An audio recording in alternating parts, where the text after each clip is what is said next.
History often remembers the builders as a silent, nameless crowd. We see the pyramids, the great walls, the towering temples, and we are told they were built by masses of people, a faceless workforce lost to time. The stories written by kings and priests celebrate their own glory, not the hands that made it.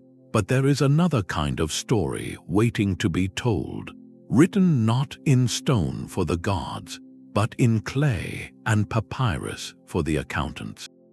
Ancient bureaucrats left behind mountains of administrative records, meticulous lists tracking rations, work assignments, and payments.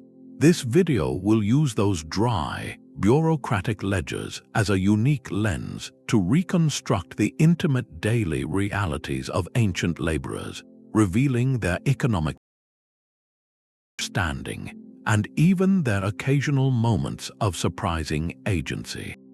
By the end, you will see the ancient world not as a stage for monuments alone, but as a complex network of managed human effort, where every basket of barley paid and every day of work recorded tells a deeper story. We will discover how a delayed grain shipment sparked the first recorded labor strike, and how the payroll for the Great Pyramid was meticulously logged. What do you believe was the true cost of a civilization's greatest achievements? These records were not meant for our eyes or for posterity. They were the internal paperwork of a functioning state, the kind of document you might find in a forgotten supply closet. In the ancient world, administrative records took many physical forms. In Mesopotamia, they pressed cuneiform script into soft clay tablets, which then hardened into permanent, if fragile, files. In Egypt, scribes wrote on flakes of limestone or pottery shards called ostraca for quick notes, and on precious papyrus scrolls for official registers.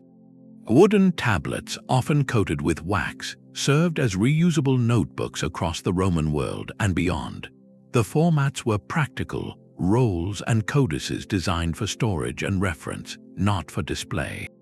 Their content was relentlessly utilitarian. This was the data stream of antiquity, a log of rations issued to a work crew at a pyramid site, a tally of tools distributed and returned, a list of workers present or absent on a given day, a record of taxes paid in grain or cloth. They were not written to inspire, to preach, or to glorify a ruler's conquests, though they often served his ends. This is precisely what makes them such a startlingly clear window. Because they were never intended as history, they lack the propaganda and poetic flourish of royal inscriptions. They offer quantitative snapshots, a spreadsheet of daily life. We see not the pharaoh's speech, but the 15 loaves of bread given to the stone hauler Nakht. This unvarnished focus on logistics is their great strength.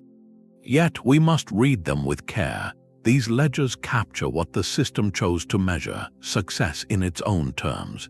They meticulously log deliveries made, but almost never the delivery that failed, leaving a village hungry. They note a worker's absence, but almost never the reason, a sick child or a personal protest.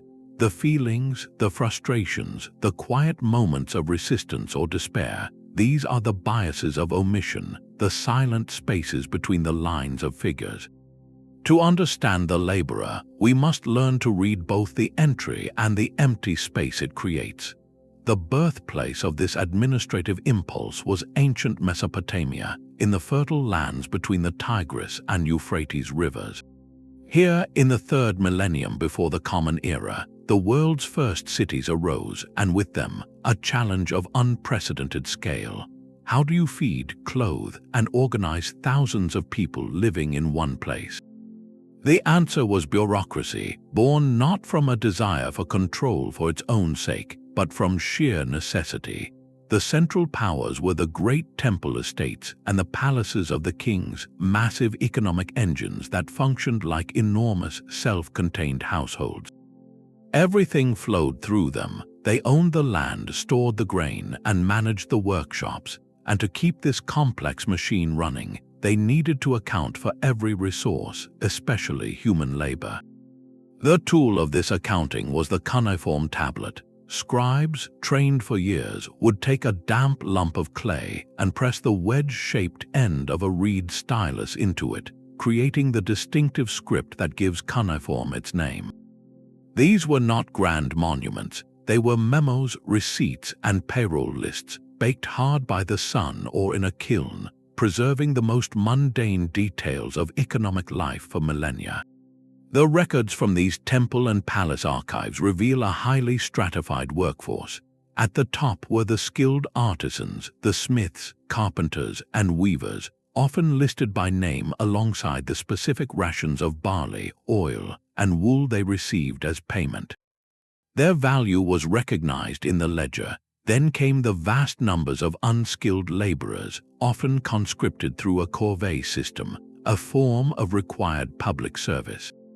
These men, and sometimes women, would be drafted for set periods to work on massive projects, digging and maintaining the vital irrigation canals, building city walls, or hauling materials for a new temple.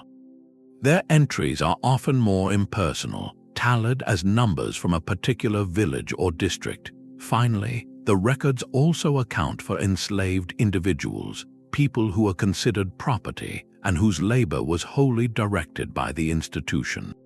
What's fascinating is that the tablet makes little emotional distinction between these categories.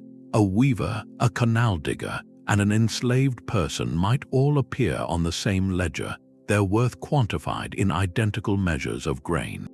The system was ruthlessly efficient, reducing the complexity of human life to columns of commodities issued and tasks completed.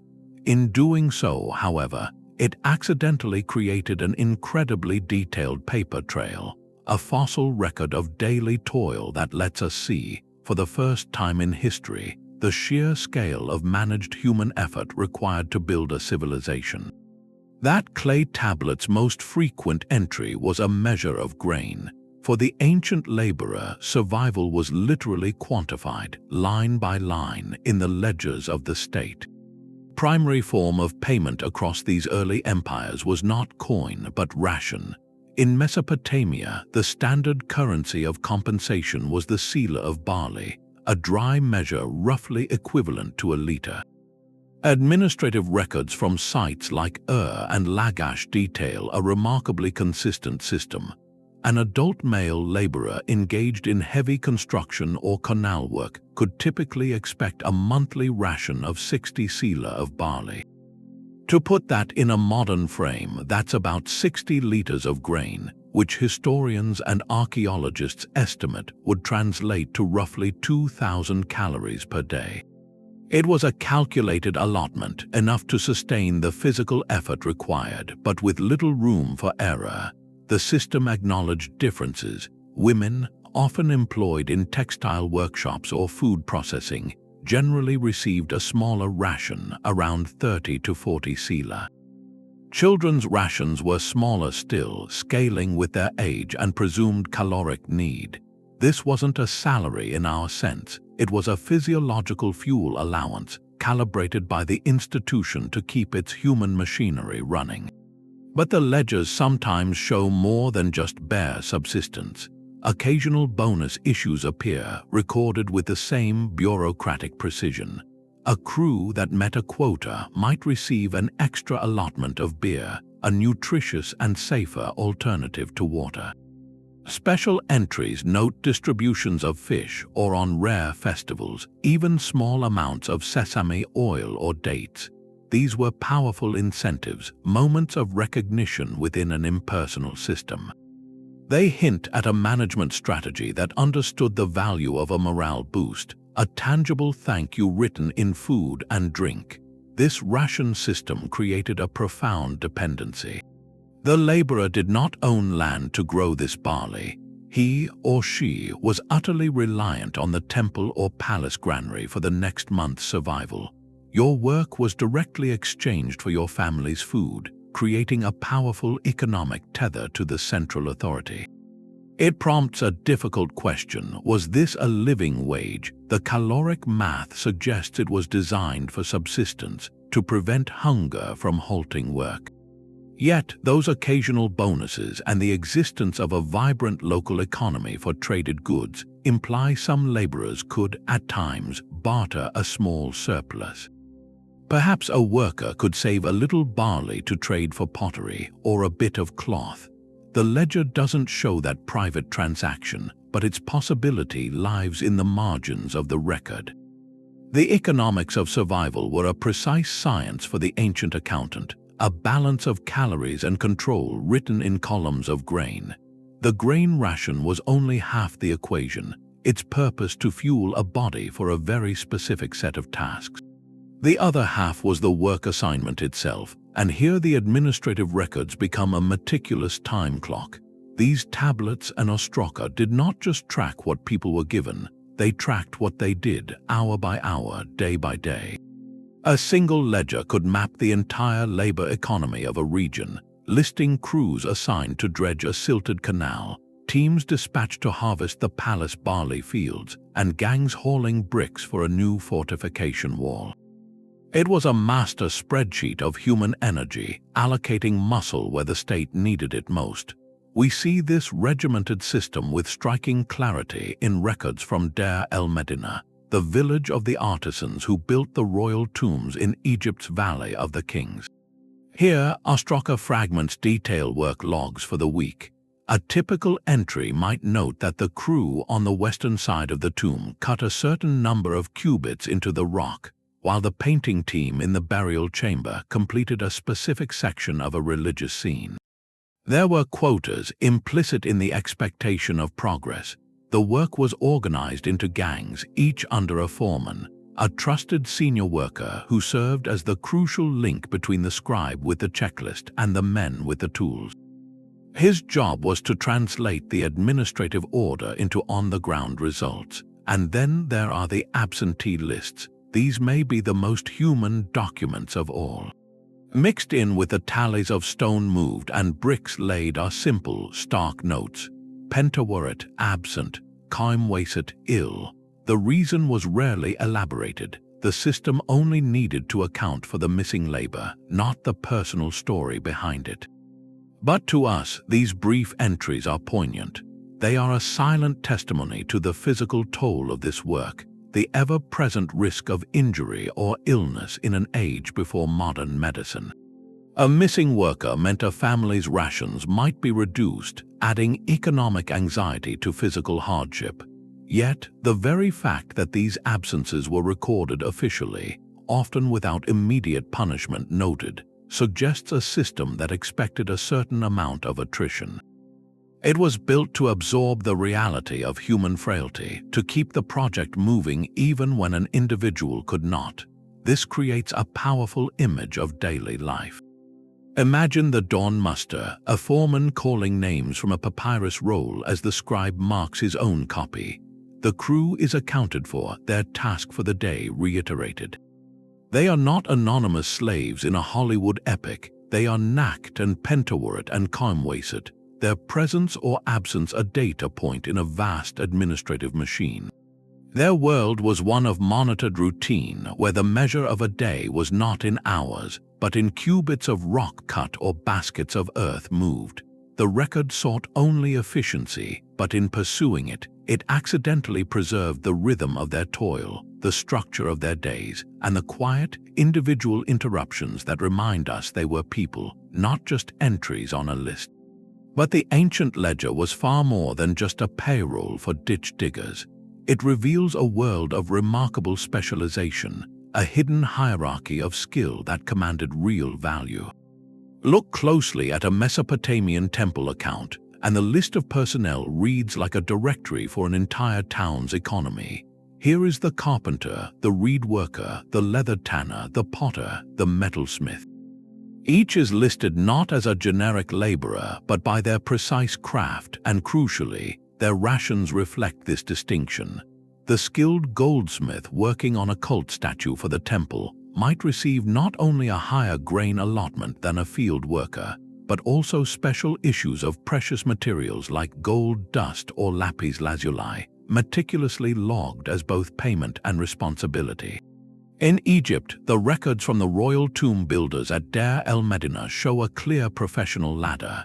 There were the chief draftsmen who laid out the sacred scenes, the sculptors who carved them, the painters who filled them with color, and the laborers who hauled the debris. Their compensation in food, tools, and occasional luxury goods like oils or extra beer varied accordingly. Skill was a tangible commodity, and the administration knew its price. This specialized knowledge was so valuable it was carefully cultivated and transferred. We find apprenticeship contracts from ancient Mesopotamia, where a master craftsman formally agrees to teach a young person his trade over a period of years. The contract specifies the obligations of both parties, a legal recognition that this skill was worth formalizing. Even more telling are administrative orders that move skilled workers between major royal projects. A cuneiform tablet might instruct that a group of experienced shipwrights from be sent to assist with a new fleet being built down river. This was not a random conscription, it was a strategic deployment of human capital. The state was effectively managing a pool of expertise, shifting its most valuable technical assets to where they were needed most. This changes our picture entirely. The workforce was not a uniform mass of interchangeable bodies. It was a complex ecosystem with its own internal economy of prestige.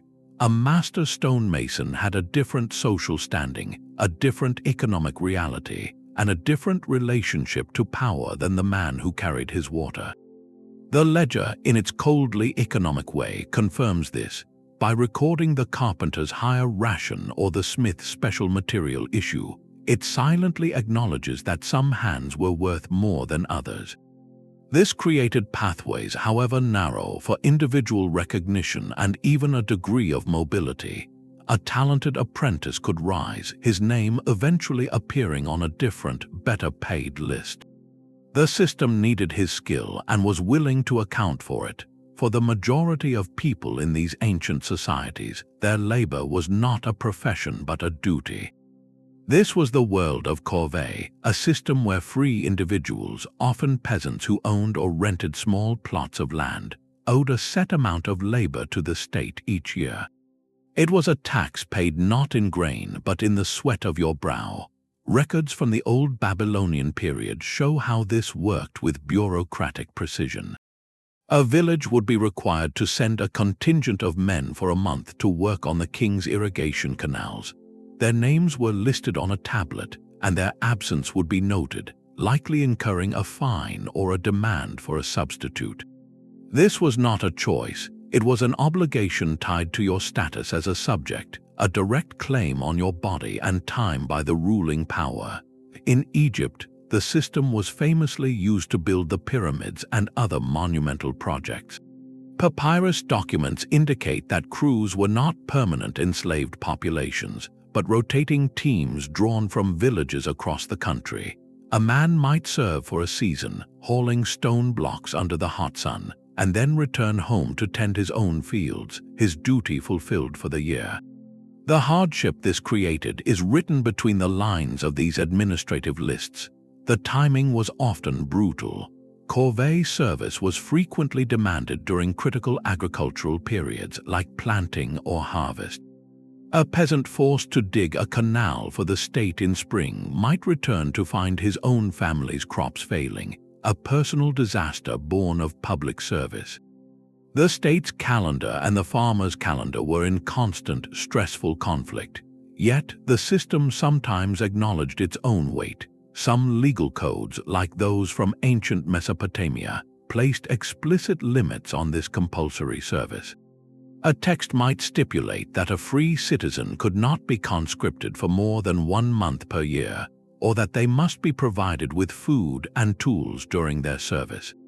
These were not acts of kindness but practical regulations. A state that pushed its people too far, that starved them or worked them to exhaustion, was undermining its own future tax base and stability. It was a recognition that there was a line, however faint, that should not be crossed. This is where the ancient ledger reveals a profound and unsettling truth for the common person. The line between being free and being unfree was often blurred, a matter of degrees. You might own your home, your tools, a small plot, but for a significant portion of each year, your body and your labor were not your own. You were directed by a foreman, your sustenance came from state rations, and your absence was a mark on an official record. Your freedom was conditional, punctuated by seasons of compelled service. The administrative tablet, in its dry tally of names and days, maps this gray area perfectly. It shows a society where liberty was not an absolute, but a complex bargain between the individual and the immense organizing power of the state. Yet the ledger, in its relentless objectivity, also recorded the starkest category of all. Alongside the skilled artisan and the conscripted farmer, the administrative roles include individuals who were not paid for their labor, but were themselves the payment. Chattel slavery was a foundational part of the ancient economy, and its bureaucratic footprint is chillingly clear. Sales documents survive on clay tablets, recording the transfer of a person from one owner to another, with the price often listed alongside that of livestock or parcels of land. Inheritance lists bequeath enslaved individuals by name as property from a father to his sons. These records sometimes include physical descriptions, not for identification in a modern sense, but as a matter of inventory, noting distinguishing marks or origins, much like one would describe a valuable vessel or tool. The terminology is unambiguous. In Mesopotamia, terms like wardom designated a person with no legal rights of their own, whose body and labor belonged entirely to another. Their rations, while still recorded to ensure their basic sustenance, were typically at the lowest end of the scale, a maintenance cost for a living asset. Their work assignments were not limited by seasonal obligation, but were perpetual and could be anything from domestic service to the most grueling agricultural or mining labor. This is where the administrative record presents a complex and often unsettling picture. In many worksite logs, from Egyptian quarries to Mesopotamian construction gangs, enslaved individuals and free Corvée laborers appear side by side, performing identical tasks. They might be hauling the same stones, mixing the same mortar under the same foreman. The primary difference was not in their daily exertion, but in their legal and social reality. The free laborer, however difficult his service, retained a connection to his family, land, and community. His service had an end date. The enslaved person had no such horizon. Their time was not their own, their movements were controlled, and their children could inherit their status. The ledger, by simply listing names and tasks without commentary, normalizes this juxtaposition. It shows an ancient world where the economic machine was often indifferent to the legal status of the muscle that powered it, so long as the work was done. This bureaucratic coldness forces us to confront a difficult truth. For the administrator keeping the accounts, the fundamental distinction was not between freedom and unfreedom in a philosophical sense, but between different categories of resource management. One was a temporary claim on a citizen's labor, the other was the permanent ownership of a human being. Both were entries in a column, but one represented a person who could, in theory, walk away, while the other represented a person who was, in the eyes of the record, a line item to be maintained and deployed. The system saw the output, not the soul behind it. Across the river from Mesopotamia, another civilization built its own empire on paperwork. In the land of the pharaohs, the lifeblood of the state was not just the Nile's water, but the information that flowed from its banks. Egypt developed one of history's most sophisticated administrative machines, and its primary medium was papyrus. This remarkable paper, made from the pith of a river plant, allowed for longer, more detailed, and more portable records than fragile clay tablets. The keepers of this system were the scribes, an elite class of literate officials who wielded the reed pen as powerfully as any general wielded a sword. Their meticulous records formed the central nervous system of a kingdom obsessed with two things: the grain that fed its people and the labor that built its eternal monuments. This obsession was born from the rhythm of the river itself. Each year, the Nile's predictable flood deposited rich, black silt across the valley, creating incredibly fertile farmland. The state's entire economic logic was built around capturing and redistributing this agricultural wealth. A vast network of royal granaries scattered up and down the river acted as the kingdom's collective bank account. Provincial governors were responsible for assessing the harvest, collecting a portion as tax, and shipping it to these centralized storehouses. Papyrus scrolls tracked every shipment, every bushel of emmer wheat and barley that entered or left.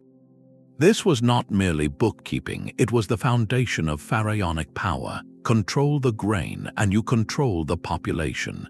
In years of plenty, the surplus in these granaries was the fuel for ambition. It fed the armies, compensated the priests, and most famously, provisioned the colossal workforces needed to raise pyramids, dig tombs, and erect temples. To mobilize that workforce, Egypt perfected the labor levy. Like the Mesopotamian Corvée, this was a compulsory service demanded of its free peasant population. Scribes in each district maintained detailed registers of all able-bodied men. When a royal project was announced, orders would go out to local officials to muster a required number of workers from these lists. A papyrus document might instruct the mayor of a certain town to provide 500 men for a 3-month season of quarrying stone at Tura. The men would be organized into gangs, given names like the Vigorous Gang or the Enduring Gang, and placed under the command of foremen and scribes who documented their rations and their progress. Their payment was in kind, drawn directly from those same granaries they helped fill. They received daily allotments of bread and beer, with occasional supplements of fish, vegetables, and dates, all carefully accounted for on work rosters. This system turned the agricultural cycle into an engine for construction. When the fields were flooded and farming was impossible, the state could call on this vast pool of idle labor for its monumental projects. It was a breathtakingly efficient cycle, using the river's gift of food to command the river's gift of human energy, all documented in the neat, cursive script of 1,000 anonymous scribes. This bureaucratic framework set the stage for everything, even the intimate details we would later discover in a remote desert village built for the most secret project of all. That desert village for the royal tomb builders gives us one perspective, but the most direct evidence for how Egypt's greatest monument was built comes from a chance discovery on the shores of the Red Sea. At a place called Wadi al-Jarf, archaeologists unearthed a cache of papyrus documents, the oldest known in the world, dating precisely to the reign of the pharaoh Khufu. These are not royal decrees or religious texts. They are the day-to-day logbooks of a middle-ranking official named Mura, an inspector in charge of a work crew. His meticulous notes, written in hieratic script, provide our first and only administrative eyewitness account of the construction of the Great Pyramid. Mura's team was not quarrying the massive granite blocks for the inner chambers. Their task was more logistical, yet utterly vital. His logs detail the transportation of fine white limestone casing stones from the quarries at Tura across the Nile to the pyramid site at Giza. Each entry is a snapshot of bureaucratic routine. He records the number of trips his crew made by boat, the state of the waterways, and the specific deliveries made to the horizon of Khufu, the pyramid's formal name. This is not the story of a whip-driven mob, but of a coordinated state operation. The most revealing entries, however, are about his men. Mura lists the rations distributed to his crew, measured in loaves of bread and jugs of beer. This was their payment, issued with the regularity of a modern payroll. The crew itself was organized into a file, a rotating work gang, a system also seen in later tomb-building communities. Men would serve for a set period, likely a season, before being relieved by another team from their home district. This rotation system was key to maintaining a large, continuous workforce without completely draining the agricultural labor pool of the provinces. The papyri show a project managed with precision, where skilled sailors and laborers were compensated for their essential, specialized work. The myth of countless enslaved people toiling under the lash simply evaporates in the face of Murray's dry accounts. What we see instead is a salaried, organized national project, akin to a massive public works program, funded by the state's grain reserves and powered by the labor obligation of its citizens. The Great Pyramid was not built on the backs of slaves, but on the meticulously recorded deliveries of bread and beer to men like those in Inspector Murray's crew. Their names are lost, but their work and their compensation is forever noted in the oldest paperwork on Earth. Murray's logs show us the pyramid supply chain, but to hear the workers themselves, we must travel to a secluded valley on the west bank of Thebes. Here, cut off from the world by a ring of cliffs, lay the village of Deir el-Medina, home to the artisans who carved and painted the royal tombs in the Valley of the Kings. This was not a prison camp, but a planned community for a state-sponsored elite, a company town for the most skilled hands in Egypt. The dry desert air preserved an unparalleled treasure, not gold, but garbage heaps filled with thousands of inscribed pottery shards and limestone flakes called ostraca. These discarded notes, letters, and records form the most intimate archive we have from the ancient world, a direct line to the voices, complaints, and daily rhythms of the laborers. The men of Deir el-Medina were state employees with a rare status. They were paid not in the standard rations of a field laborer, but in high-quality goods delivered monthly from the royal granaries and warehouses.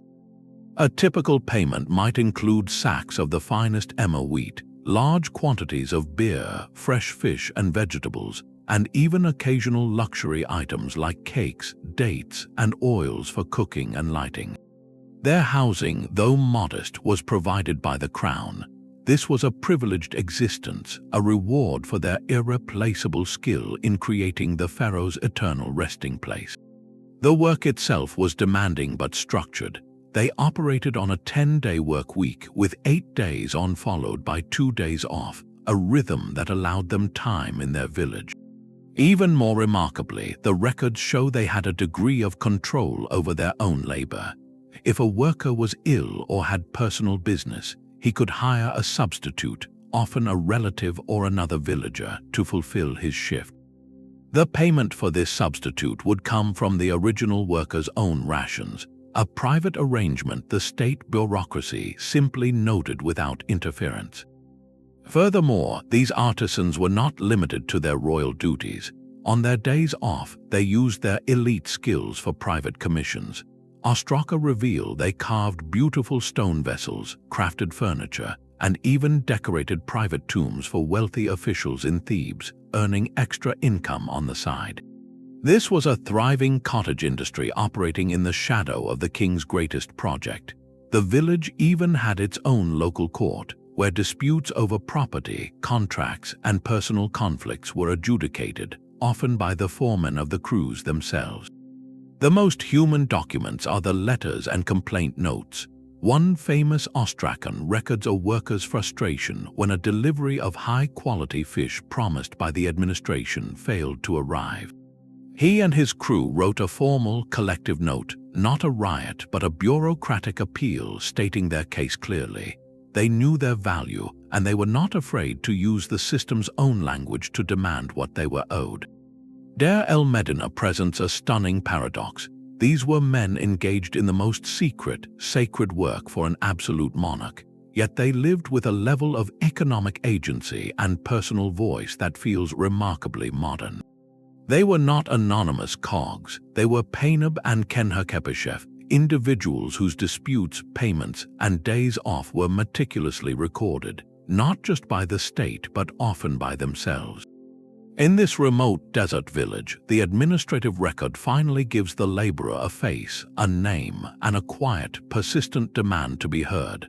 But even in this privileged community, the system's gears could grind to a halt. The most startling documents from Deir el-Medina are not payment records but protest notes. During the reign of Ramesses III, in the late 12th century before the Common Era, the administrative machine faltered. The grain shipments from the royal granaries, the very foundation of the workers' existence, began to arrive late, and then they stopped coming altogether. The scribes who usually recorded deliveries now found themselves documenting a crisis. One ostracon preserves the workers' own words, a collective statement of their plight. They did not riot in the streets. Instead, they made a calculated, strategic decision. They laid down their tools, walked out of the royal valley, and staged a sit-in at the very symbols of pharaonic power, the grand mortuary temples on the Theban plain. Their declaration was simple and devastating. "We are hungry," they said. "We cannot work." This was not a spontaneous outburst of anger, but a coordinated work stoppage, arguably the first recorded labor strike in history. The workers presented their case with the logic of a broken contract. They had upheld their part, providing their irreplaceable skill. The state had failed its part, the timely delivery of their agreed-upon wages. Their protest was a direct appeal to the concept of Ma'at, the Egyptian principle of cosmic order and justice. By withholding their labor, they were demonstrating that Ma'at had been disrupted, and only by restoring their rations could balance be regained. The administrators were clearly caught off guard. The scribble accounts note the workers' peaceful but firm presence at the temple gates for days, a profound embarrassment to the royal cult. The state's response was telling. Officials did not send soldiers to disperse them. They negotiated. They scrambled to find emergency supplies, offering partial payments of oil and vegetables as a stopgap while promising the full grain delivery would come. The strikes happened not once, but several times over a number of years, each time resolved through this same tense bargaining process. This reveals a stunning layer of social understanding beneath the rigid hierarchy. The workers possessed a powerful form of leverage, their specialized knowledge. No one else could finish the pharaoh's tomb. They understood their own economic value, and the state, however reluctantly, was forced to acknowledge it. Their actions show they viewed their relationship with the crown not as one of absolute subjugation, but as a reciprocal arrangement, a social contract written in bread and beer. The strike records expose the ultimate limit of bureaucratic control. A ledger can manage resources and track absentees, but it cannot command loyalty or silence a collective voice demanding fairness.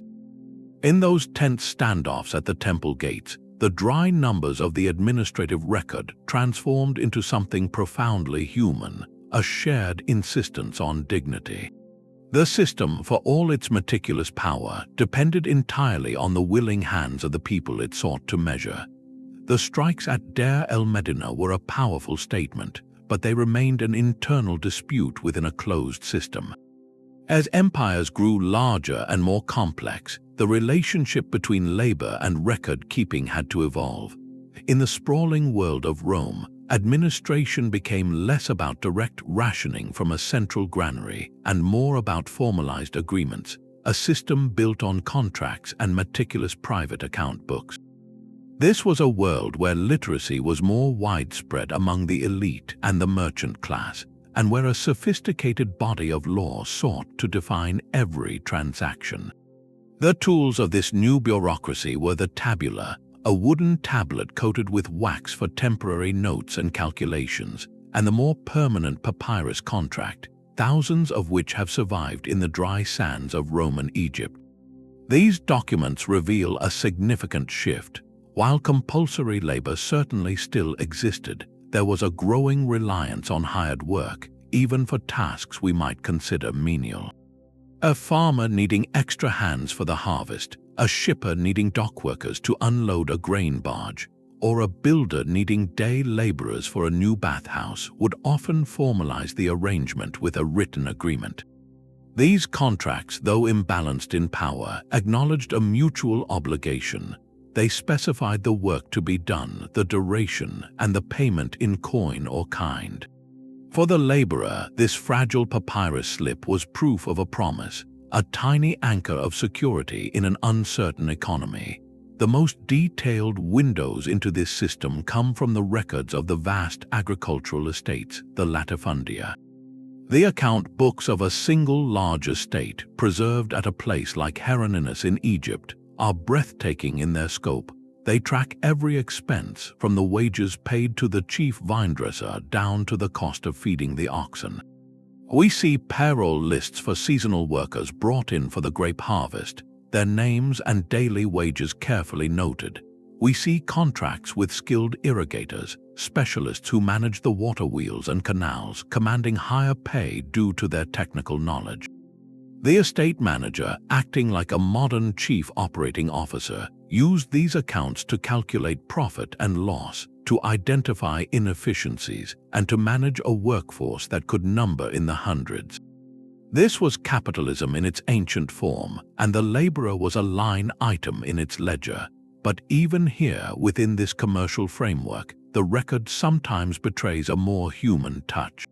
Notes appear in the margins of these account books, not from the manager, but from a subordinate or even a worker making a case. A foreman might write a brief justification for why a certain field's yield was lower than expected, citing a poor water supply or an unexpected pest. These small annotations are whispers of accountability moving in both directions. They show that the numbers on the page were constantly being questioned and explained, a dialogue between the ideal of the plan and the messy reality of the land. The Roman state itself was the ultimate manager, and its public works projects generated mountains of administrative debris. Inscriptions and papyri detail the organization of crews building roads, aqueducts, and amphitheaters. Soldiers often provided the engineering skill and supervisory muscle, but the bulk of the physical labor was frequently done by contractors who bid for the work and then hired their own teams. This created a layered system where a worker might be employed by a small subcontractor who was himself bound by a contract to a larger builder who ultimately answered to a Roman official. Your pay and your treatment could depend on which link in that chain you were connected to. The contract, therefore, became the essential social technology. It did not erase the vast inequalities of the Roman world, but it provided a framework, however imperfect, within which labor could be negotiated, recorded, and legally, in theory, defended. It transformed work from a simple obligation to the state into a web of interconnected agreements, each one generating its own paper trail. In the wax of the tabula and the ink of the papyrus roll, we see the ancient laborer stepping out of the shadow of the palace and into the marketplace, his value now calculated not just in sacks of grain, but in denarii and the precise terms of a written deal. But contracts and estate accounts were only one part of the Roman system. For the most complete picture of labor as a documented career, we must look to the institution that perfected the art of military bureaucracy, the Roman army. Far more than a fighting force, the legion was a massive, state-funded labor organization with its own meticulous paper trail. This is vividly preserved in two remarkable archives: the Vindolanda tablets from a fort in northern Britain and the papyri records of soldiers stationed in Egypt. These documents reveal a world where every aspect of a soldier's life was quantified, from his pay to his socks. A soldier's service began with a contract, an oath of loyalty, but it was sustained by a salary. Pay slips detailed on thin wooden tablets show a complex system of credits and deductions. A legionary's nominal wage was not handed to him in full. The army first deducted the cost of his food, his clothing, his boots, and the maintenance of his weapons and armor. What remained was his cash in hand, a sum he could send home or spend at the fort's market. This turned the legion into a self-contained economy where the state was both employer and sole supplier, carefully accounting for every sestertius. Yet the army's duty was not constant warfare. Much of a soldier's time was spent in what we would call public works. Duty rosters from Vindolanda list men assigned to tasks like repairing the fort's bathhouse, working in the pottery kilns, or gathering firewood. A letter even requests the shipment of more iron nails for a construction project. In Egypt, papyri show cavalrymen assigned to guard grain shipments on the Nile, a logistical duty critical to feeding the province. The Roman soldier was a combat engineer, a builder, a craftsman, and a policeman, all rolled into one salaried profession. This required a rigid hierarchy, meticulously documented. The Vindolanda tablets include reports from officers to their commanders, listing the exact number of men fit for duty, those sick, and those away on detached missions. There is a concern for efficiency and readiness, but also for the welfare of the men as assets.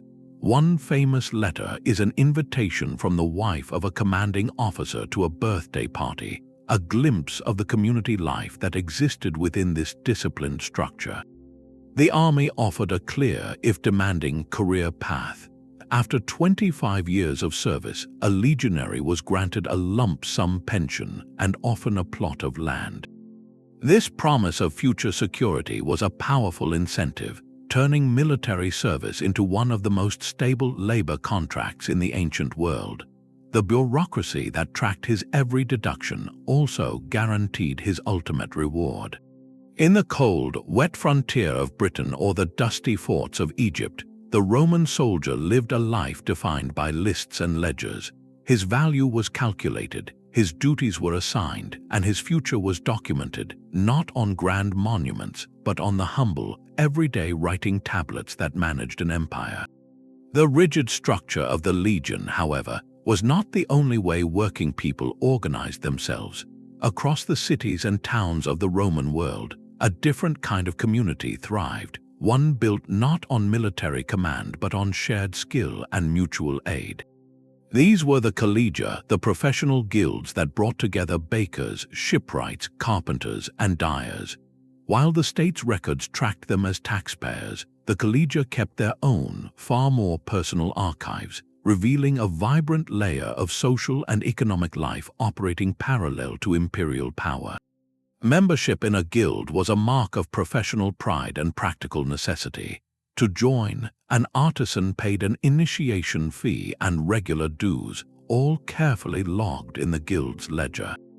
These funds were not for profit but for protection. The most crucial service, documented in countless inscriptions, was the guarantee of a decent burial. For a laborer with no family or means, the fear of a forgotten, unmourned end was very real. The guild's constitution, often inscribed on stone for all to see, pledged that from the common fund, members would contribute for funeral costs, provide a procession, and ensure a proper resting place. This was a powerful form of ancient social security, transforming economic contribution into a promise of dignity. Beyond the grave, the guild fostered community in life. Account books from these associations, fragments of which survive, show expenses for annual feasts, often held on the patron deity's festival day. They purchased wine, bread, and sacrificial meat, turning a business network into a social one. These gatherings reinforced bonds, settled disputes, and celebrated shared identity. The records also show how collegia acted to regulate their trades. While not unions in a modern sense, they functioned as collective voices. An inscription from Ephesus, for instance, details rules set by the Guild of Bakers, governing the weight and price of loaves to maintain standards and prevent internal price wars that could ruin all of them. They could petition local magistrates for favors, like a better location for their market stalls, or appeal against unfair taxes. In one notable case from Roman Egypt, the Guild of Ferrymen collectively negotiated their contract with the state for operating a Nile crossing, using their organized numbers to secure better terms. This was a quieter, more embedded form of bargaining than the strikes at Deir el-Medina, but it stemmed from the same principle, collective interest. The state viewed these organizations with a mix of tolerance and suspicion. Emperors passed laws recognizing certain collegia as legitimate, provided they respected public order. Their records of membership and finances made them legible and therefore manageable to the authorities. In times of crisis, the government could even compel a guild to perform essential services, like the bakers ensuring the grain supply or the shipwrights maintaining the fleet. Yet the very act of keeping their own records gave these laborers a measure of autonomy. Their communal funds, their feast days, and their burial plots created a world of support that the distant imperial bureaucracy did not provide. The guild ledger, therefore, tells a dual story. To the Roman tax collector, it was a list of men in a trade, but to the members themselves, it was a covenant, a written promise that they would not face the hardships of their profession alone. In the meticulous accounts of dues paid and feasts funded, we see the ancient laborer building not just with his hands, but with his community, crafting a safety net from the threads of shared trade and recorded mutual obligation. That promise of community and a trade, however, had to begin somewhere. For a young person in the ancient world, entry into a skilled profession was not a matter of personal choice or schooling, but a formal economic transaction, one that bound their future to a master's workshop. We find the clearest evidence of this in the apprenticeship contracts that survive, especially from Roman Egypt, where the dry climate preserved these delicate papyrus agreements. These are not simple handshake deals. They are legally binding documents that outline, in precise bureaucratic language, a multi-year investment in human capital. A typical contract would name the young apprentice, often a teenager, and the master craftsman, a weaver, a stonecutter, or a metalworker. It stipulated a fixed term, usually several years, during which the youth would live and work under the master's roof. The obligations were explicitly laid out. The master pledged not just to employ the apprentice, but to teach them the techne, the art and mystery of the craft itself. This was the core of the agreement, the transfer of knowledge that would turn a dependent youth into a valuable, independent artisan. In return, the master gained a dedicated helper for years, their labor compensating for the time and resources spent on instruction. But the contract went further, detailing the apprentice's maintenance. The master was required to provide food, clothing, and lodging, a basic welfare package that turned the workshop into a home. Some contracts even specify that the master will pay the apprentice a small sum of money upon the successful completion of the term, a final bonus that served as seed capital for starting their own career. From the family's perspective, this was a strategic decision, often made out of economic necessity. Many contracts include a clause where the apprentice's parent or guardian receives an upfront payment from the master. This sum, effectively a signing bonus, helped offset the loss of the child's potential labor on the family farm or in the household. It framed the apprenticeship not merely as education, but as a kind of bonded service where the family's immediate financial need was traded for the child's long-term professional future. These dry legal formulae reveal a society that understood the tangible value of skill. The time and resources a master poured into a novice were a calculable risk, an investment that would only pay off if the apprentice became competent and, ideally, loyal. The contract protected that investment for both parties. It guaranteed the master years of obedient labor, and it guaranteed the apprentice a pathway out of subsistence farming and into a respected trade with a stable income. In the columns of a papyrus contract, we see the ancient economy planning for its own future, one carefully trained set of hands at a time. The papyrus contract bound the apprentice to a master, but the state maintained a far broader claim on its subjects. For the ancient laborer, the most inescapable administrative force was not an employer but the tax collector. In societies before widespread coinage, the most valuable thing a person could offer the state was not money, but the work of their own hands or the fruits of their own land. This made the tax roll a powerful, if indirect, record of labor itself. When a government assessed what its people owed, it was effectively conducting a survey of their productive capacity, mapping every field, every loom, and by extension, every body capable of working it. The most detailed examples come from Ptolemaic Egypt, where Greek rulers inherited and supercharged the pharaonic bureaucracy. Their tax records are marvels of intrusive precision. Surviving papyri from villages show officials conducting regular censuses, listing every household member by name, age, and sometimes even physical descriptors. This was not idle curiosity. Each person represented a potential unit of labor or a source of tax. A grown son meant an extra pair of hands to farm the family plot, which was itself measured and categorized by soil quality and crop type. The tax obligation was then calculated on that expected yield. If you owned a vineyard, you owed a portion of your wine. If you kept bees, you owed honey. If you fished the Nile, you owed a share of the catch. The record converted every form of work into a commodity for the state's treasury. But for those with little property, the tax was paid in the currency of time.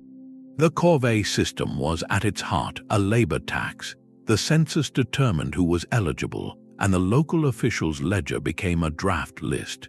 Your name on that roll meant you would spend a month maintaining dikes or hauling stone, your physical effort settling your family's debt to the king. The tax record, therefore, did not just account for wealth, it mandated its creation through compelled toil. Later, in the Byzantine Empire, this administrative gaze grew even more systematic. The famous Cadaster of Thebes, a detailed land register, listed properties along with the names of the peasants who worked them and the specific taxes, often in both grain and labor, they were required to provide. This tied individuals irrevocably to a specific piece of land and its fiscal obligations, a policy that sought to ensure a stable workforce and a predictable revenue stream. From the state's perspective, this was brilliant logistics. It transformed the chaotic reality of millions of daily lives into neat columns of data, allowing planners in Alexandria or Constantinople to calculate how many men could be mobilized for a canal project or how much grain would fill the imperial warehouses. For the individual, however, this bureaucracy was an omnipresent fact of life.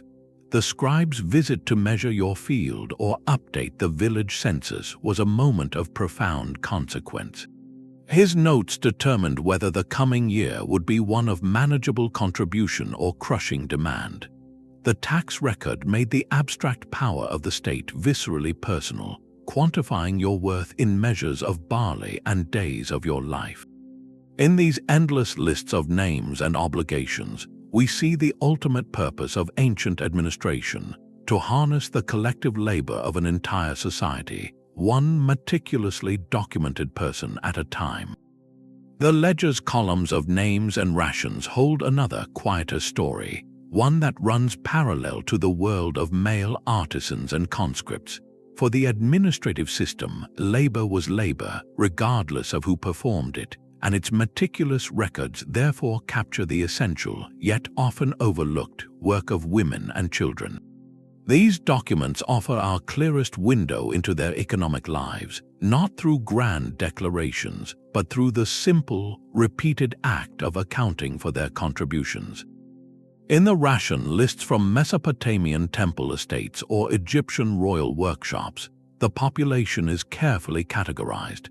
Entries explicitly list allocations for adult men, for women, for children of various ages, and sometimes even for the elderly. The quantities are never equal.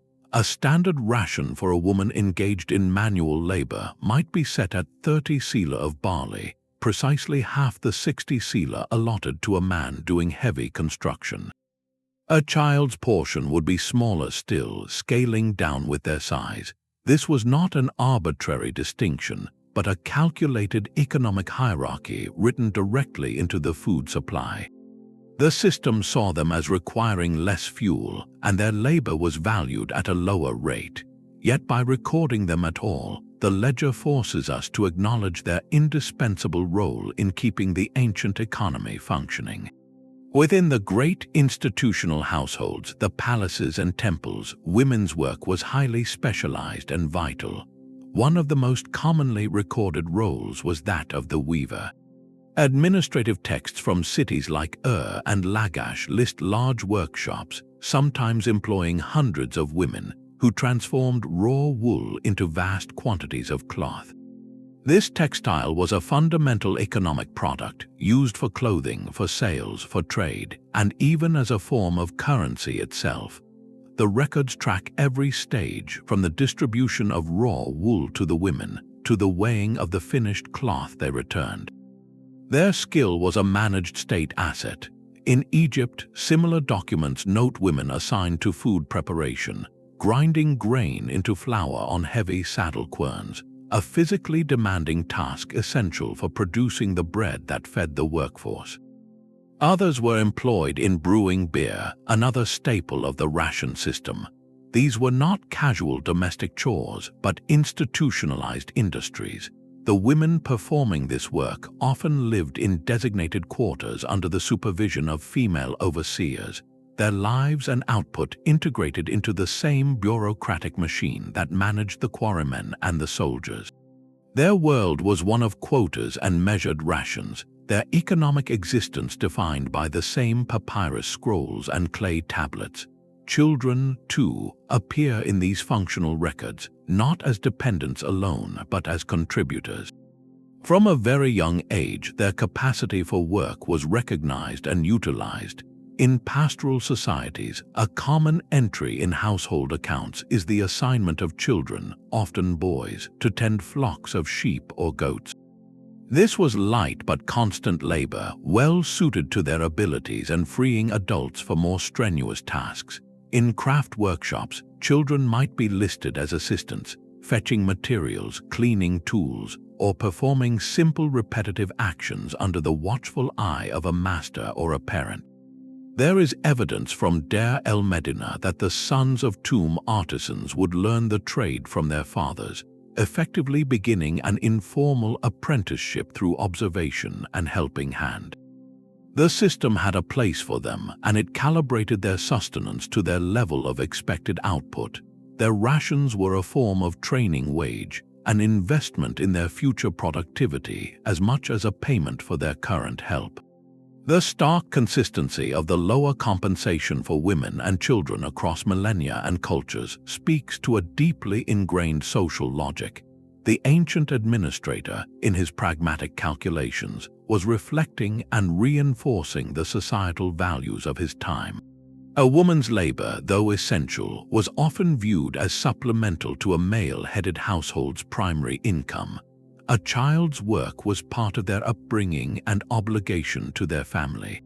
The ledger, in its cold objectivity, makes no moral judgment on this disparity. It simply records it as an economic fact. This very lack of commentary is what makes the record so powerful as historical evidence. We are not reading a philosophical treatise on gender roles. We are reading a balance sheet that reveals how those roles functioned in daily practice.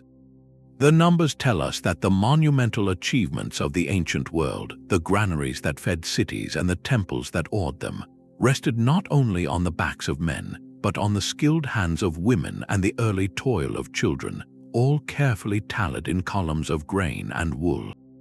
Their story is there, not shouted from the walls, but whispered in the meticulous script of the accountant, a testament to the full scope of human effort required to build a civilization.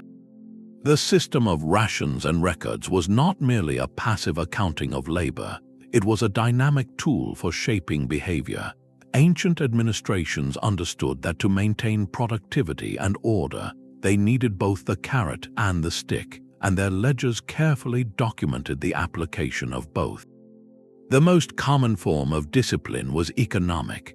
Across cultures, we find clear evidence of ration deductions for poor performance or unexplained absence. A work roster from Deir el-Medina might note that a worker received only half his usual grain allotment because he was idle or failed to meet a quota. In Mesopotamian temple accounts, a shepherd responsible for a flock could be fined a number of sheep from his own holdings if animals were lost through perceived negligence.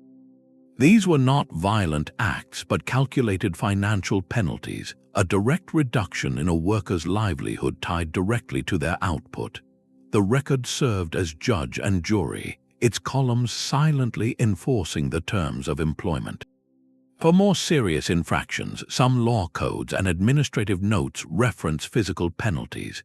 The famous Code of Hammurabi, while primarily dealing with civil and criminal law, includes clauses where a builder whose poorly constructed house collapses and kills the owner shall himself be put to death. This established a terrifying principle of accountability. More mundane accounts might note the use of beatings for insubordination or theft from state stores, a practice treated as an administrative correction rather than a personal cruelty. The key is that these were not arbitrary outbursts of anger from a foreman. They were documented, permissible actions within a legal and managerial framework. The threat, implied or written, helped maintain the hierarchy necessary to coordinate thousands of people on a single project. Yet the very same tablet that recorded a fine could also note a reward. The administrative system was equally adept at dispensing positive incentives, understanding that encouragement could often achieve more than fear. Bonus issues of food and drink are frequent in work records. An Egyptian crew that moved an exceptional number of stone blocks in a week might find an extra jar of beer or a cut of superior fish added to their next ration distribution. In the Roman army, a soldier who demonstrated exceptional bravery or ingenuity could receive a cash bonus or a decoration, a mark of honor that also often came with a monetary value. The most powerful carrot, however, was the promise of advancement or property. A skilled artisan who consistently excelled might be promoted to a foreman, a role that came with higher status and better rations. For soldiers, the ultimate reward was a grant of land upon retirement, a transformation from a salaried employee to a small landowner, a leap in social and economic security funded by the state. These were life-changing incentives, carefully dangled to motivate loyalty and superior effort over a lifetime. This dual approach reveals a sophisticated, if stark, understanding of human motivation. The system managed its human resources through a clear economy of pain and pleasure, loss and gain. A worker's daily reality was balanced on this pivot. Show up, work diligently, meet the target, and your family eats well, perhaps even prospers. Shirk your duty, damage property, or challenge authority, and the ledger will reflect it in your empty stomach or your scarred back. It was a comprehensive strategy of control, one that used the meticulous, unblinking record not just to track labor, but to actively direct it, fostering compliance through a mixture of hope and dread. The silent scribe, in noting down a deduction or a bonus, was not just a bookkeeper, he was an agent of the state's will, making the abstract power of the king or the emperor tangible in the daily bread of every laborer. The ancient ledger was not a static document, it was a travel log for human capital.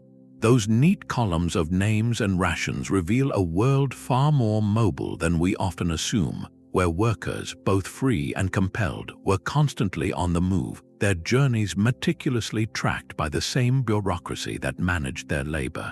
This challenges the enduring image of ancient populations as rooted permanently to their village soil. Instead, administrative records show us a dynamic landscape of economic migration, where skill and muscle were strategic resources to be deployed across vast distances. When a king envisioned a new capital city or a monumental temple, he did not merely hope for local talent to appear. He issued orders and the paperwork followed. Cuneiform tablets from the Assyrian Empire detail the relocation of entire communities of skilled craftsmen, from Phoenician glassmakers to Egyptian goldsmiths, who were uprooted from their homelands and resettled near the royal court. Their expertise was a form of plunder as valuable as silver or cedar wood, and the state's records ensured they were accounted for, fed, and put to work on command. This was not a unique practice. Centuries later, Persian kings would continue this tradition, moving Greek stonemasons and Ionian sculptors to work on the palaces at Persepolis, their presence noted in administrative archives found at the site. The movement was not always one-way or permanent. Seasonal labor created its own rhythmic migrations, documented in tax and customs records. Papyri from Roman Egypt show workers from poorer regions traveling to the fertile Nile Delta for the annual harvest, their temporary presence logged by local officials who needed to account for the extra mouths to feed and the extra hands to pay. These were economic nomads following the sun and the ripening grain, their labor essential to the empire's food supply and their mobility a routine fact of administrative life. The Roman state itself was a master of organized relocation, using its military bureaucracy to transfer not just individuals but whole communities. A striking example is the Batavian cavalry. Originally from a region near the Rhine River, these superb horsemen were enlisted into the Roman army as auxiliary units, but they were not always stationed near home. Military diplomas, those bronze certificates of discharge, and unit rosters place Batavian cavalrymen serving in places as far-flung as Britain and Hungary.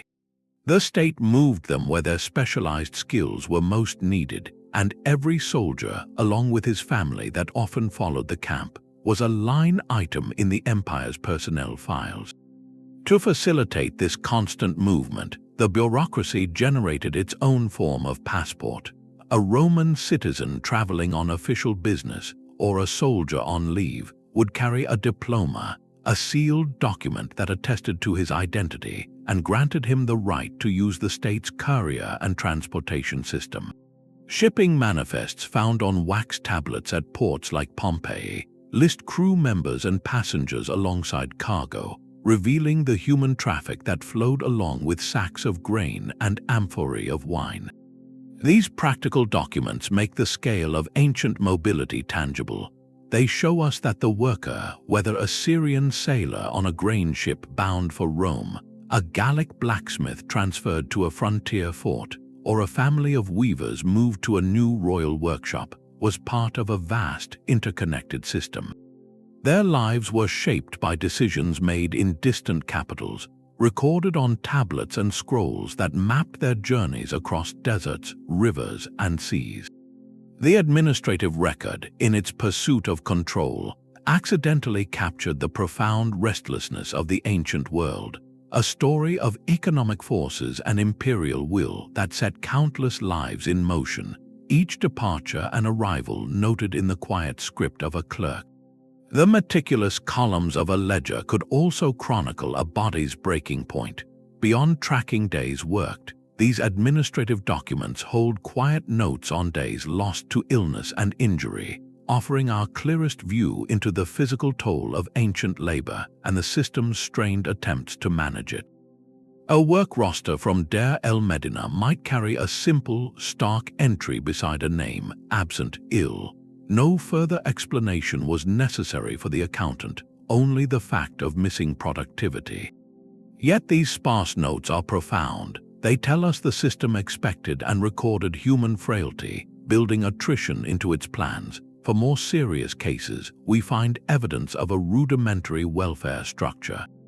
Temple and palace records from Mesopotamia and Egypt occasionally list special rations distributed to individuals who were incapacitated, too old to work, or suffering from a prolonged condition. These were not acts of charity, but calculated investments in social stability and in skilled workers the state hoped might recover. A master carpenter represented a significant training investment, and providing him with a reduced grain allotment during a sickness was cheaper than replacing him entirely. This practical concern for maintaining the workforce is mirrored in the surprising archaeological finds from workmen's villages. At Deir el-Medina, excavators discovered fragments of Egyptian medical papyri among the ostraca. These were not royal library copies but practical handbooks, likely owned by a literate foreman or a village elder with healing knowledge.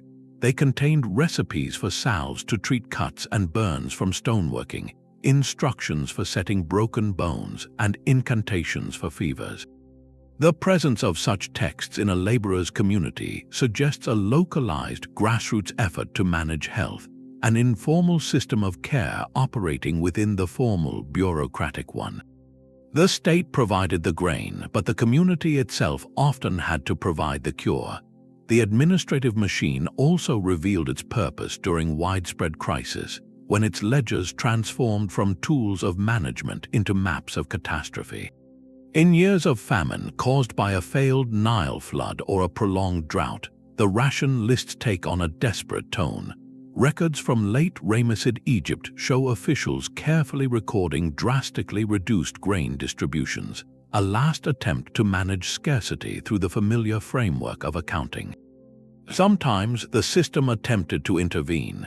Cuneiform tablets from Mesopotamian city-states describe the palace opening its granaries to distribute emergency food to starving citizens, an act framed not as kindness but as the ruler's duty to maintain order and the labor force itself.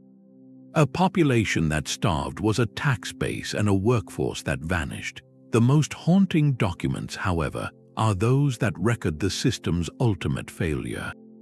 Census lists from certain periods in the ancient Near East show entire villages marked as abandoned, their fields listed as fallow and their inhabitants simply gone, likely dispersed in search of food and survival. Even more direct are mortality lists from periods of epidemic. A tablet might not describe the suffering, but it will methodically list the names of the dead from a particular work gang or district, one after another with a final tally. The bureaucratic impulse to count and categorize did not cease in the face of disaster. It simply recorded the grim results. These are not narratives of plague, they are its administrative footprint. The scribe's pen, trained to note absences, now recorded permanent ones. In these stark lists and abandoned village accounts, we see the limits of the entire ancient economic model. No ledger, no matter how meticulously kept, could control the river's flood or stop the spread of illness. The system built on human labor was terrifyingly vulnerable to the very humanity it sought to manage.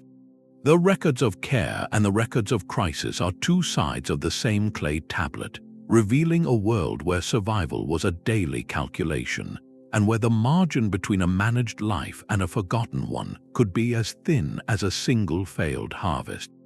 The meticulous ledgers of the state reveal a world of immense scale, but to understand the full spectrum of daily toil, we must step off the royal worksite and into the private estate. Here, the relationship between labor and record-keeping shifted from the monumental to the personal, creating a different texture of economic life. While the pharaoh's scribe tracked thousands of anonymous men by the boatload of stone, the manager of a large Roman estate, like those described in the letters of Pliny the Younger, oversaw a more intimate, though still demanding, operation. His account books, while no less detailed, served a different master, one whose primary concern was not eternal glory but annual profit. This private sphere operated on a parallel track to the state's colossal projects, governed by its own rhythms and rules. On a vast agricultural estate, the workforce was a mix of permanently enslaved individuals who lived on the property and free tenant farmers or hired day laborers who came for specific tasks like the harvest. The estate manager's primary tool was not a Corvée roster, but a lease agreement or a labor contract. A common arrangement was sharecropping, where a tenant farmer and his family would work a parcel of the estate's land. The records show the manager calculating not just the expected yield, but the precise share owed to the owner, often 1/3 or 1/2 of the crop. This system tied the laborer's fortune directly to the land's success, creating a powerful, if precarious, incentive. Payment was in kind, a portion of what was grown, which meant a bad season hurt the tenant far more than the distant landowner. The manager's correspondence, as we see in Pliny's worries about his vineyards, is filled with immediate, practical concerns: the health of the vines, the reliability of a foreman, the cost of repairing an olive press. This is management by personal oversight and local knowledge, a stark contrast to the impersonal, top-down logistics of a pyramid crew. In the bustling cities, the scale shrank further. An urban workshop, owned by a master potter or a metalworker, might employ only a handful of people, perhaps the owner's family, an enslaved assistant, and an apprentice or two. Here, documentation could become wonderfully informal. Instead of a state-issued papyrus scroll, accounts might be scratched on a wax tablet or a broken piece of pottery, a quick note of materials bought, wages paid to a day laborer, or an order fulfilled for a specific customer. These ephemeral notes were the lifeblood of a small business, not meant for an imperial archive, but for the owner's own memory. They reveal a direct economic relationship where the worker often knew the person who paid them, and where success depended on reputation and skill in a local marketplace. This created a spectrum of labor experience. At one end stood the state laborer, a small entry in a vast, impersonal system, his life regulated by quotas and standardized rations. His identity to the bureaucracy was primarily functional.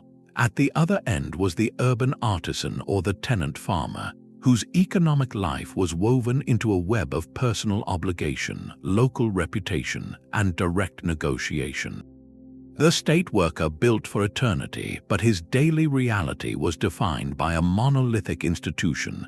The private laborer built for a local market or harvested for a single landlord, his world one of face-to-face transactions and variable fortune.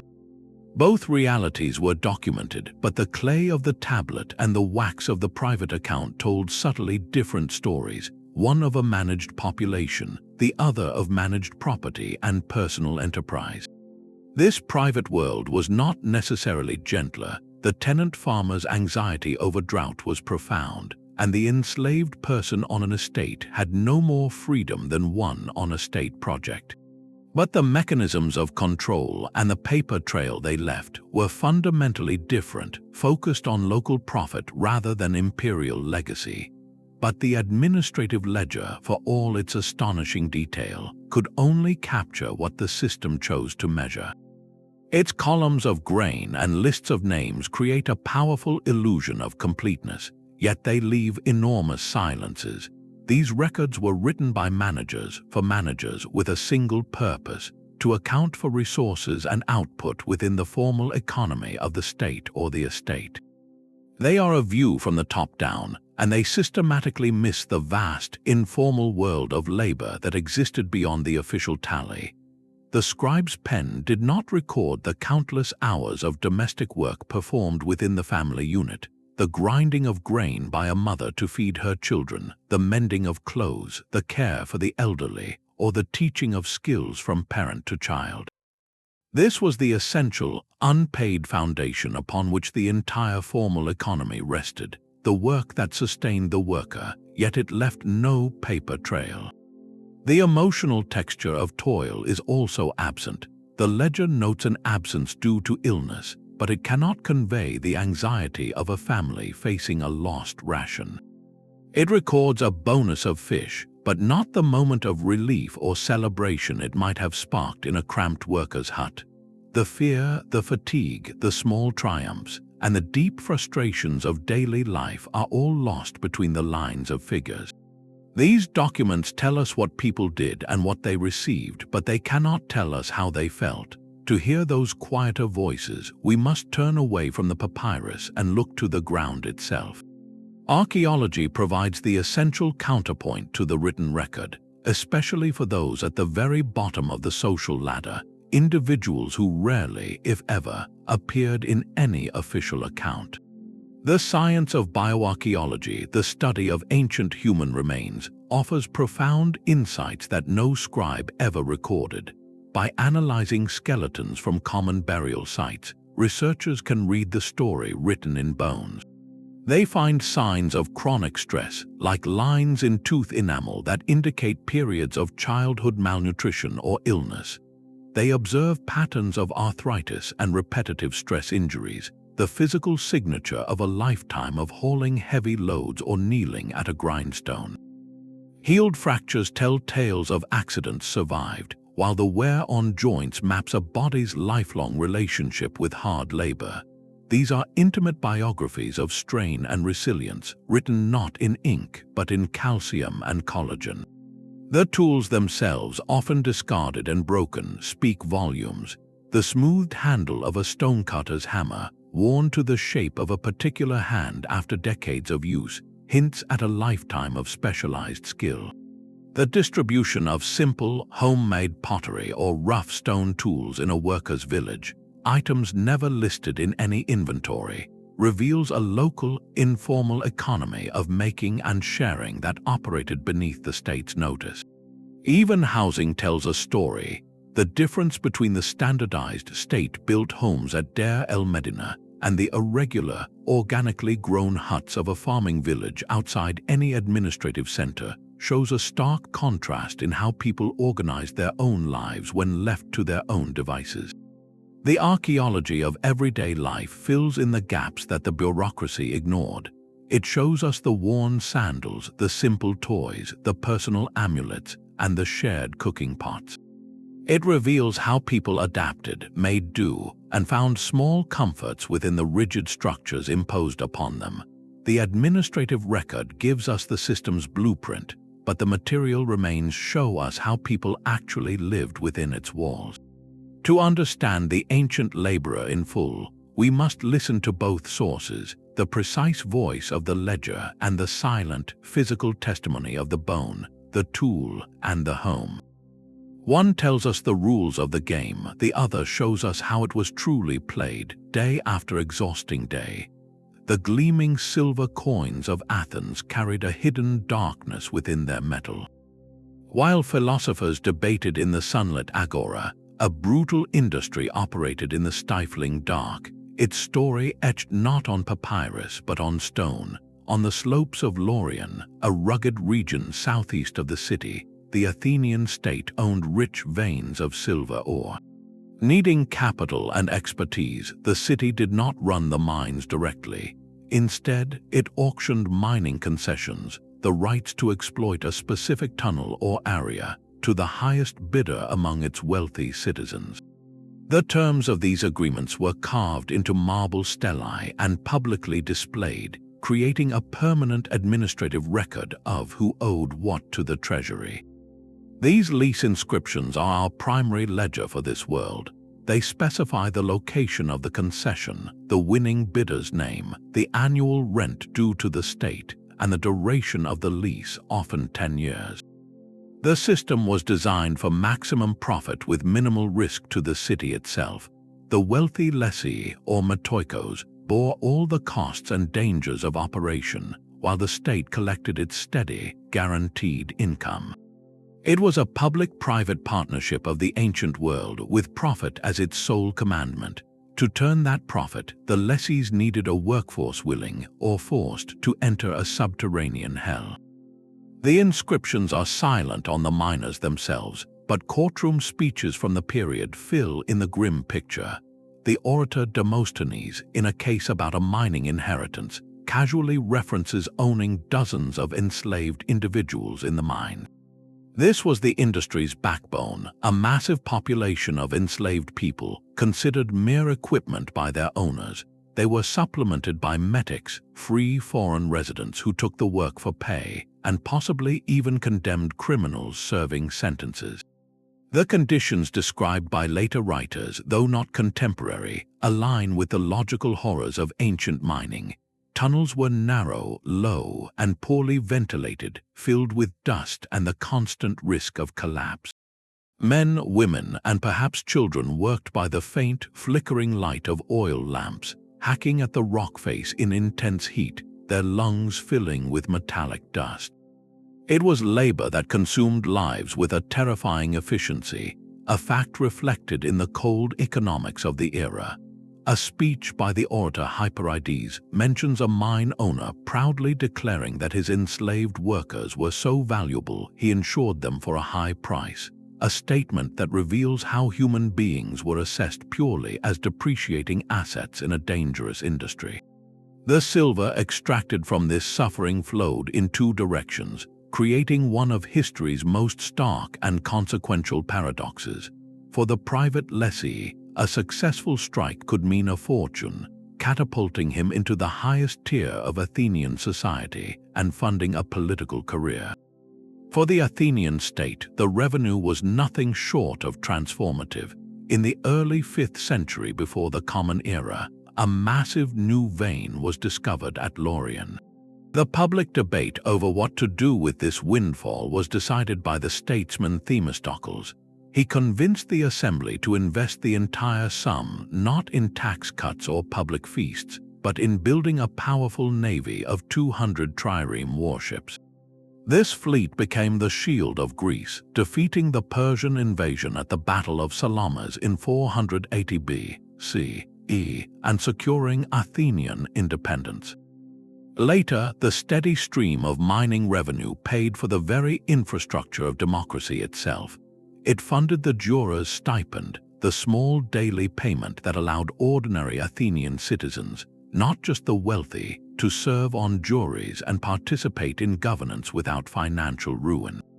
It paid for the construction and maintenance of the docks, the walls, and the grand public buildings like the Parthenon. The vibrant cultural and political life of classical Athens, the cradle of democracy, was quite literally subsidized by the brutal labor of thousands toiling in darkness. The free speech of the citizen in the assembly was purchased with the silenced suffering of the enslaved person in the mine. This is the ultimate lesson of the administrative record at Laurion. The stone lease stellae, listing only concessions and rents, were the clean, public face of a system, but they point directly to the hidden human cost, forcing us to confront the uncomfortable foundations upon which glorious civilizations are often built. The brilliance of Athenian silver bought light and freedom for some by condemning others to an endless night. The brilliant democracy of Athens was built on silver, but a different kind of empire was rising in the East, one founded on discipline and standardization. In the 3rd century before the Common Era, the first emperor of a unified China, Qin Shi Huang, embarked on a project of eternal guardianship, the Terracotta army. The silent ranks of warriors are a marvel, but the true story of their creation is told not by their faces, but by the small, stamped inscriptions hidden on their bodies and the thousands of administrative slips found in nearby tombs. These records unveil a labor system of breathtaking regimentation, a bureaucracy of manufacture that mirrored the military precision of the emperor's own conquests. On the underside of a statue's robe or tucked inside a leg, archaeologists have found small, stamped seals. These are not artist signatures but workshop marks. They name the master craftsman in charge, and sometimes the individual artisan who shaped that specific piece. Other inscriptions, written in ink on the warriors, list the foreman's name and the laborer's place of origin, towns and villages from all across the newly unified empire. This was a system of total traceability. Every component, from a warrior's head to his armored tunic, could be traced back to the workshop and the individual who made it. The purpose was not to celebrate the artist but to enforce accountability. The administrative slips, known as Jian-du, are the paperwork behind this system. These thin wooden slats bound together with cord were the memoranda of the imperial factory. They record the mobilization of the workforce, a mix of conscripted peasants fulfilling their labor duty to the state and convicted individuals serving sentences. They were not organized as a mob but into military-style units with clear hierarchies of foremen and supervisors. The records show these units were given specific production quotas and held to exacting material standards. If a statue cracked in the kiln or a component failed, the markings allowed officials to trace the defect back to its source. The foreman named on that piece would be held responsible, likely facing a deduction from his ration or a more severe administrative penalty. This created a powerful incentive for quality at every level. The system treated the creation of an immortal army with the same logistical rigor as supplying a real one. Conscripts from one province might be assigned to mold legs, while artisans from another specialized in crafting hands or weaponry. The administrative slips tracked the flow of these components between workshops, ensuring that everything came together in the final assembly pits with perfect uniformity. This was mass production on an imperial scale, centuries before the Industrial Revolution, and it was managed entirely through written records. The kin bureaucracy sought to eliminate chance, individuality, and error. In the stamped mark of a foreman named Gong, we see the weight of that system. His reputation, and perhaps his well-being, was physically impressed onto the clay of 1,000 soldiers. The silent terracotta warriors in their endless rows are the ultimate product of this mindset. They are not individual portraits, but a collective, manufactured manifestation of power. Their creation required the coordinated effort of thousands of hands, but the system meticulously ensured that no single hand could claim the work as its own. The inscriptions reveal a profound truth. The first emperor's quest for eternal order extended even to the workshops, where human labor was broken down, standardized, and recorded into a perfect, obedient system. Across these scattered tablets and faded papyri, a startling pattern emerges. From the river valleys of Mesopotamia to the frontiers of Rome, from the Egyptian desert to the workshops of Qin China, ancient administrations spoke a remarkably similar language, one of calculation and control. Despite vast differences in culture and belief, they arrived at nearly identical solutions for managing human effort. The first universal theme is the ration, the lifeblood of the system.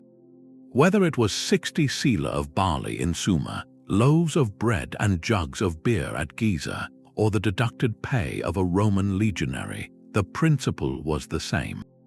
Labor was directly exchanged for sustenance, creating a powerful, immediate dependency.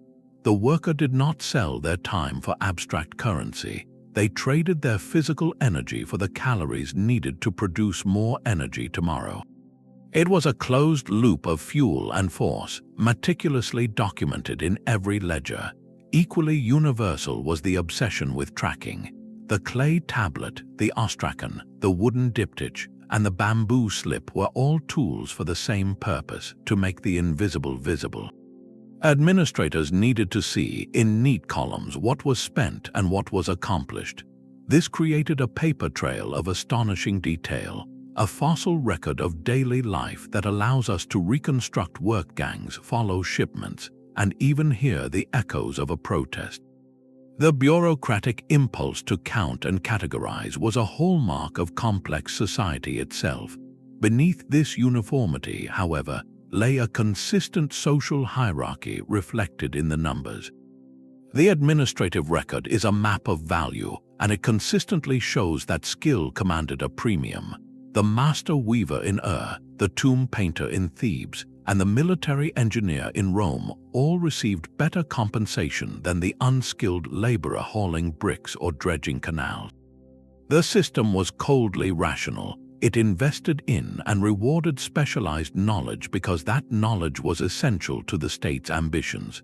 This created a ladder, however narrow, within the rigid structure. Perhaps the most profound commonality is the blended nature of the workforce. No great ancient civilization relied on a single source of labor. They all operated with a mix. There was the compelled labor of the free peasant, the Corvée worker fulfilling a duty to the state. There was the hired hand, the day laborer working for a wage, whether in coin or kind. And there was the labor of those who were unfree, individuals whose lives and work were wholly directed by others. The administrative record often treats them side by side, performing the same tasks. A quarry roster might list a conscripted farmer from the next village right beside an enslaved individual, both measured by the same quota of stone moved. To the foreman with the checklist, the output mattered more than the legal status of the muscle that produced it. This reveals the core economic logic. The state's demand for productive bodies was relentless and often indifferent to the personal stories behind them. This leads to the central tension captured in every line of these ancient documents, the struggle between the individual and the system. On one hand, the record gives us names. We meet Murr the inspector, Nak the stone hauler, and Gong the foreman on a terracotta warrior. For a fleeting moment, they step out of anonymity because a scribe wrote them down. They become real people with absences, with bonuses, with complaints. Yet, in the very same act of recording, the system reduces them. They become entries in a column, numbers of rations issued, days present, tasks completed. Their humanity is acknowledged only insofar as it affects their economic utility. They are quantified. This is the paradox of the administrative record. It preserves the individual while simultaneously erasing them, turning a life of struggle, skill, and endurance into a data point in a grand managerial scheme. The worker was both a named person and a unit of production, and the ancient ledger, in its dry, precise script, holds that contradiction perfectly in balance. It shows us civilizations that could not function without recognizing the individual worker, yet could not conceive of them outside their function to the state. What does this enduring pattern tell us about the nature of power itself and the price of collective achievement? The stamped mark of a foreman, the tally of a missing worker, the bonus jar of beer, all these entries were once just data in a forgotten file. Yet through them, we have traveled from the impersonal columns of a ledger into the reconstructed heartbeat of ancient life. These administrative records force us to abandon simple stories, whether of endless, mute oppression or of romanticized collective toil. What they reveal is far more complex and more human. They show us labor as a managed resource, calculated with cold precision, yet negotiated by living people who understood their own worth. We see a world of staggering variety, from the salaried tomb painter to the conscripted farmer, from the state-owned weaver to the contracted dockworker, all embedded in intricate economic systems that sought to harness every ounce of human energy. The story these documents tell is not one of pure power, but of a constant, quiet tension. Yes, the system calculated rations to the calorie and tracked absences without pity. But it also recorded protests when those rations failed to arrive. It noted the hiring of substitutes, the private commissions on days off, and the collective bargaining of guilds. The ledger, in its relentless objectivity, captures both the weight of the hierarchy and the occasional, startling moments of agency within it. It shows us that even within the most rigid structures, people found ways to assert their dignity, to demand fairness, and to build communities of mutual support. The ancient workplace was a site of both control and subtle resistance, a balance sheet of human endurance. Ultimately, these dry lists of barley and bronze connect us across millennia to the most fundamental experiences of being human. They speak to the universal need for sustenance in exchange for effort, the desire for recognition of skill, and the deep anxiety over providing for oneself and one's family. The scribe who noted a worker's absence 4,000 years ago was documenting a concern that any of us might feel today. The difference is merely one of medium, from clay tablet to digital timesheet. Our own lives are now documented in a different kind of ledger, tracked by algorithms and payroll systems that similarly reduce our complex lives to data points of productivity and compensation. So the next time you receive a pay stub or clock in for a shift, consider the long lineage of that simple transaction. You are part of an ancient story, the endless human endeavor to balance survival, skill, and the search for a fair return for one's labor. The voices of Nakht and Murrah and the unnamed miners of Laurion remind us that behind every system, behind every column of figures, there are people. To hear them more clearly, to continue piecing together their world from the fragments they left behind, is a journey that never truly ends. Their records are an invitation, a challenge to look closer at the paper trails of our own time and ask what future generations might learn about us from the receipts we leave behind.